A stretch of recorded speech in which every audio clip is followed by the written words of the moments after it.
Okay, so in this section, we're going to be talking about what's it mean to be a trapezoid or, furthermore, an isosceles trapezoid. You can probably guess what isosceles trapezoid mean. It's got two eyes or two congruent sides. All right, here we go. So a trapezoid, the definition of a trapezoid is it's a quadrilateral with exactly, okay, one pair of parallel sides. So it can't have two pairs of parallel sides. It only has one pair of parallel sides. Okay, so exactly means no more, no less. Okay, and so I think that's important. And we call those parallel sides, the ones that are parallel, are called the bases. Okay, now they may or may not be on the bottom. Okay, they may be vertical from each other, but the bases are the sides that are parallel to each other. Okay.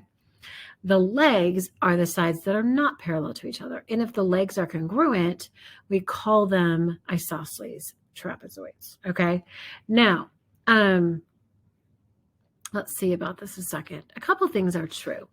In a trapezoid, okay, see if this shows up. Yeah, we do. We have this. So you've got the two parallel sides. Now, the truth is that the sum of the angles here are going to be like same side interior. Of course, those will be supplementary to each other, okay?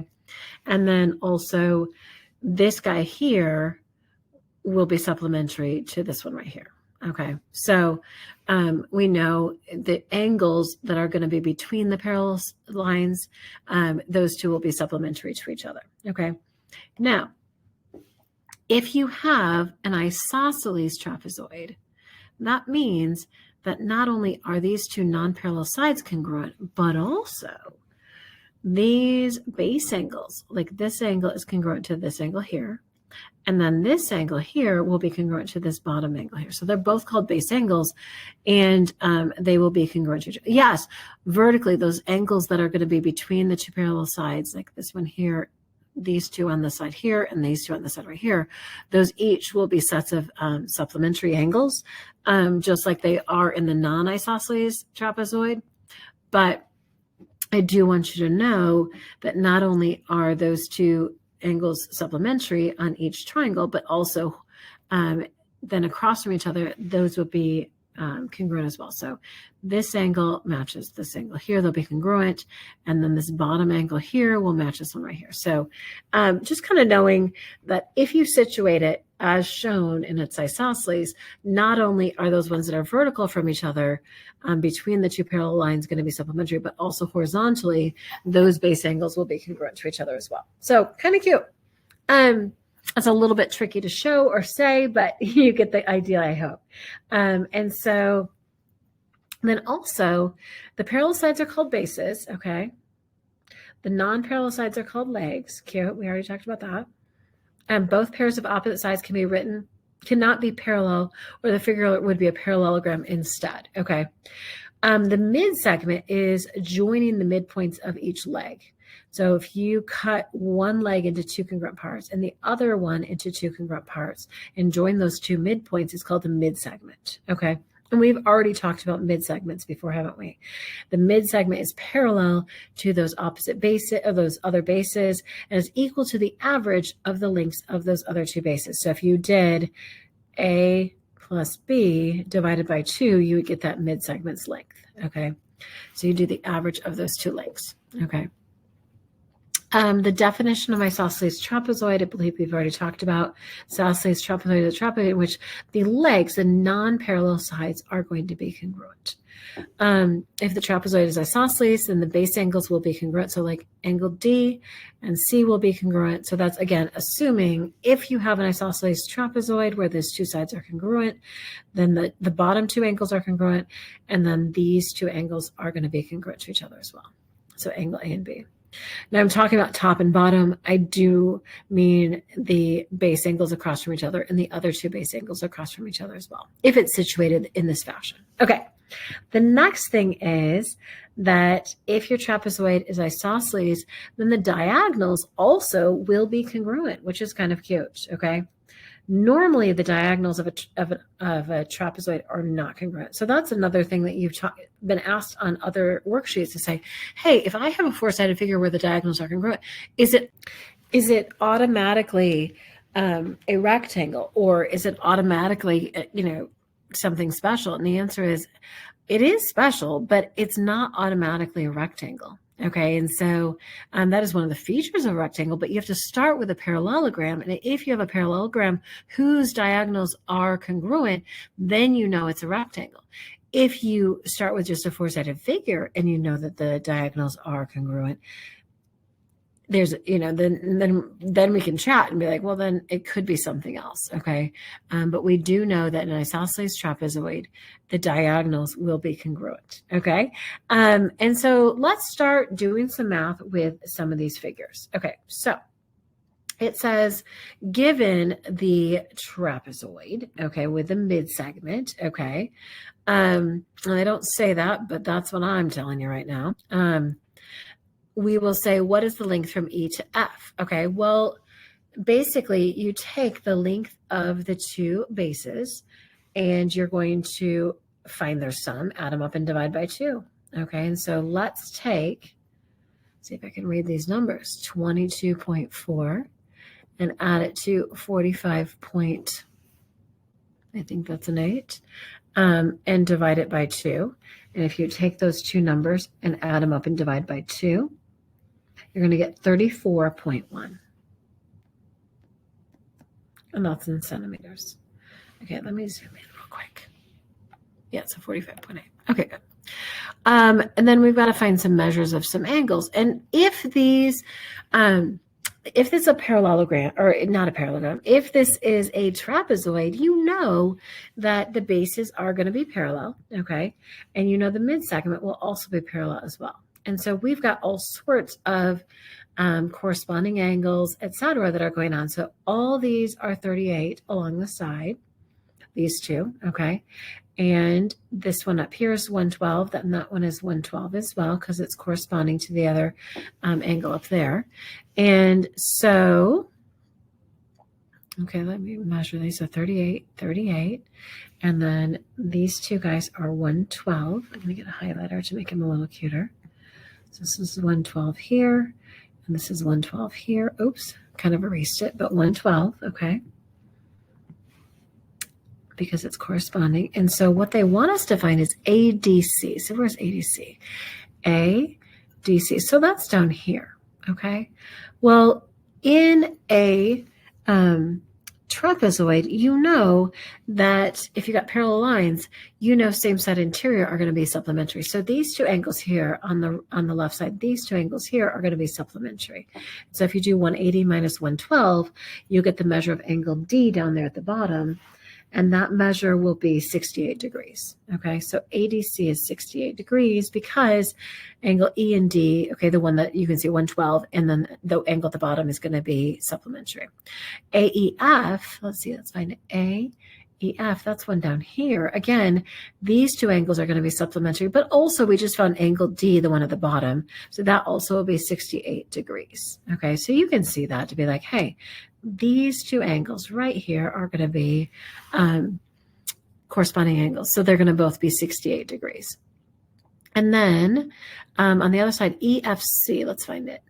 EFC is going to be right here. And again, these two angles here are going to be same side interior.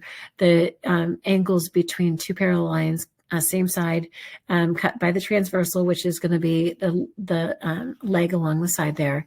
So 180 minus 38 will give us the measure of this to be 142 degrees. Okay, so this angle by F is going to be 142 degrees. Okay, also we could look at this and be like, hey, it's a linear pair. Okay, we know that 180 minus 38 is going to give us 142 degrees. Okay.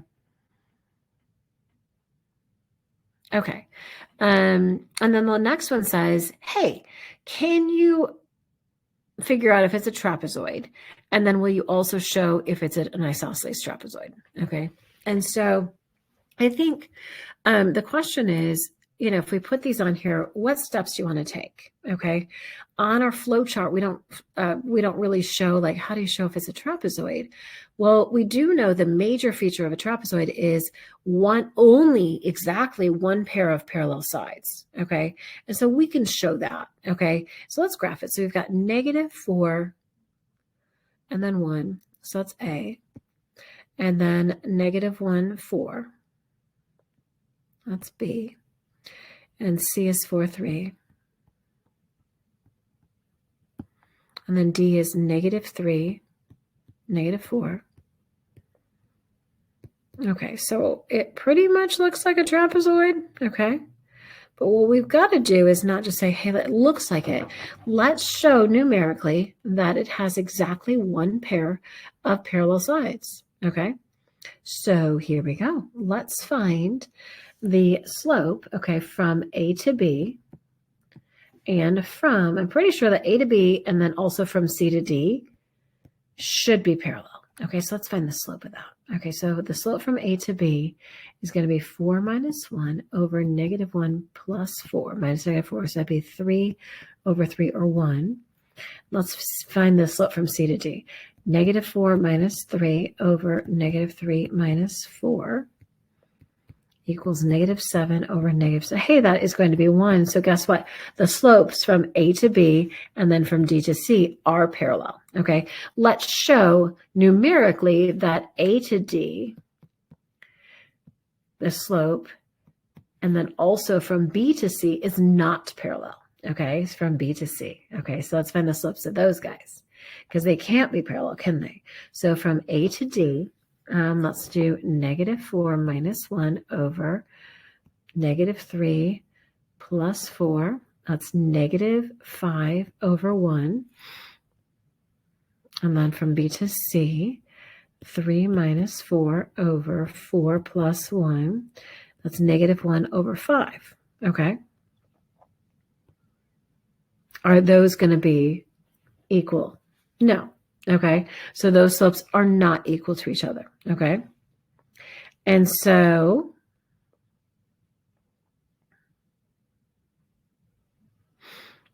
let's see. So, but then what we have to do is to check to see if it's isosceles. Okay. Well, we really have two ways to show it. Okay. Both of them involve distances. We can show that the diagonals are congruent, or we could show that the non-parallel sides are equal in length. Okay. So either way, we're going to find distances twice. Okay.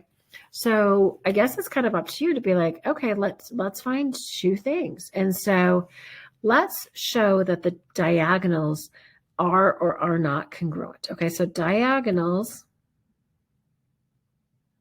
congruent, question mark. Okay, so let's check it out. Okay, so let's do from the length from A to C. And let's also show the length from B to D. And let's see, are the diagonals congruent? If they are, or we could have found the length of the non-parallel sides. It's up to you. Okay, so let's check it out. So let's say it's a trapezoid because it has exactly one pair of parallel sides. Now we're checking to see are the diagonals congruent, or we could check to see if the non-parallel sides are congruent. So let's do this, A to C. So to find the length from A to C, let's see, we're going to do x minus x. So -4 minus 4 squared, and then 1 minus 3 squared. So that would be 8 squared or 64. 1 minus 3 is -2 squared is 4. So that'd be the square root of 68. And let's check it from B to D.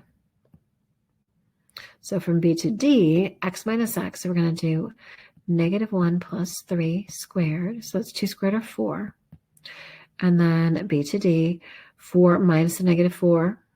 So 4 plus 4, which is 8 squared is 64. Hey, guess what? We got the square root of 68. So guess what? Diagonals are congruent. So it is not just a trapezoid, but it is an isosceles trapezoid. So we would say isosceles trapezoid. Why? Because the diagonals are congruent. Okay, you should talk about what you're finding. Diagonals congruent, question mark. Okay, so we found the slopes of the sides, okay? Slopes of the sides. And it only has one pair of parallel sides, okay? One pair of parallel sides. So it's a trapezoid. The diagonals are congruent, so it's going to be isosceles trapezoid, okay? So that's the end of this part of the lesson. So let's look at our little chart. We've got a little chart here. And this is mostly like, what do we know about these things? What facts do we know about them? It's not really a proof, but you could use it to help you prove as well. I like the other chart to say, these are the ways that you could prove it. So if you have a quadrilateral, let's talk about its qualities. Okay, that means it has 4 sides. Okay. And the next thing is it makes 360 degrees interior angles. Okay. That does say interior angles. Okay. If you have a trapezoid, exactly 1 pair of parallel sides. So the bases are parallel. The legs aren't parallel. Not parallel. Okay, those are 2 of the features of it. Okay, if you have an isosceles trapezoid, you've got a couple things. The diagonals, diagonals are congruent. You have the legs are congruent. And then you also have the base angles, both sets of base angles, okay? Okay, base angles are congruent. Okay, to have a parallelogram, what features do we know we have? Well, 2 pairs, opposite sides, are parallel, okay? 2 pairs, opposite sides, are congruent. We have opposite angles. 2 pairs, opposite angles are congruent. We have consecutive angles are supplementary.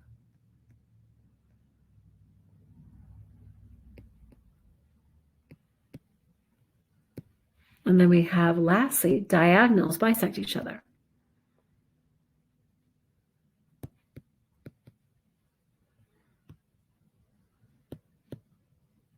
Okay, so those are some features of the parallelograms. Okay, if you have a rhombus, what do we know about a rhombus? All sides are congruent.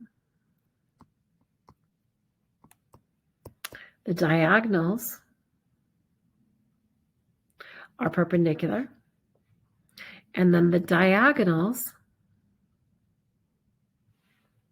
bisect opposite angles.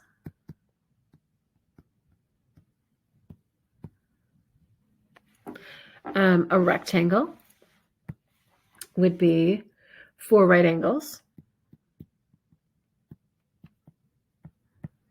and diagonals are congruent.